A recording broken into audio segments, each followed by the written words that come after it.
السلام علیکم۔ محمد غزالی اور احمد غزالی دو بھائی تھے۔ یہ اپنے لڑکپن کے زمانے میں یتیم ہو گئے تھے۔ ان دونوں کی تربیت ان کی والدہ نے کی۔ ماں ان کی اتنی اچھی تربیت کرنے والی تھی کہ وہ ان کو نیکی پر لائیں، حتیٰ کہ عالم بن گئی، مگر دونوں بھائیوں کی طبیعتوں میں فرق تھا۔ امام غزالی رحمۃ اللہ اپنے وقت کے بڑے واعظ اور خطیب تھے اور مسجد میں نماز پڑھاتے تھے۔ ان کے بھائی عالم بھی تھے اور نیک بھی تھے، لیکن وہ مسجد میں نماز پڑھنے کی بجائے اپنی الگ نماز پڑھ لیا کرتے تھے۔ ایک مرتبہ امام غزالی رحمۃ اللہ نے اپنی والدہ سے کہا، امی لوگ مجھ پر اعتراض کرتے ہیں تو اتنا بڑا خطیب اور مسجد کا امام ہے، مگر تیرا بھائی تیرے پیچھے نماز نہیں پڑھتا۔ امی آپ بھائی سے کہیں وہ میرے پیچھے نماز پڑھا کرے۔ ماں نے بلا کر نصیحت کی، چنانچہ اگلی نماز کا وقت آیا۔ امام غزالی رحمۃ اللہ نماز پڑھانے لگے اور ان کے بھائی نے بھی پیچھے نیت باندھ لی۔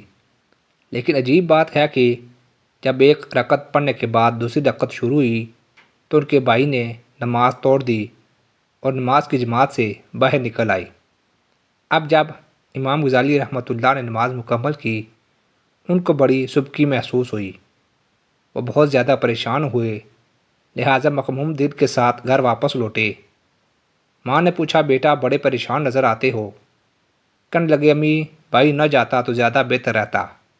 یہ گیا اور ایک رکعت پڑھنے کے بعد دوسری میں واپس آ گیا اور اس نے آ کر الگ نماز پڑھی۔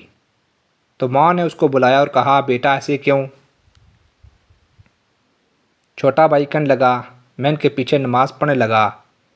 پہلے رکعت انہوں نے ٹھیک پڑھائی، مگر دوسری رکعت میں اللہ کی طرف دھیان کے بجائے ان کا دھیان کسی اور جگہ تھا، اس لیے میں نے ان کے پیچھے نماز چھوڑ دی اور آ کر الگ پڑھ لی۔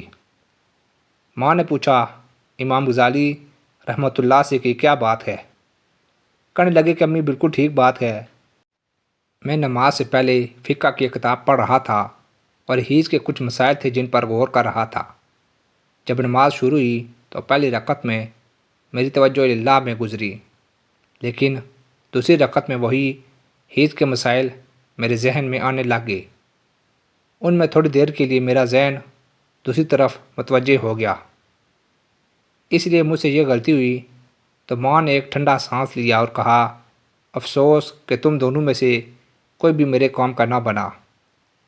اس جواب کو جب سنا دونوں بھائی پریشان ہوئے۔ امام غزالی رحمۃ اللہ نے تو معافی مانگ لی، امی مجھ سے غلطی ہوئی، مجھے تو ایسا نہیں کرنا چاہیے تھا۔ مگر دوسرا بھائی پوچھنے لگا، امی مجھے تو کشف ہوا تھا، اس لیے کشف کی وجہ سے میں نے نماز توڑ دی، تو میں آپ کے کام کا کیوں نہ بنا؟ تو ماں نے جواب دیا کہ تم میں سے ایک تو حدیث کے مسائل کھڑا سوچ رہا تھا اور دوسرا پیچھے کھڑا اس کے دل کو دیکھ رہا تھا۔ تم دونوں میں سے اللہ کی طرف تو ایک بھی متوجہ نہ تھا، لہٰذا تم دونوں میرے کام کے نہ بنے۔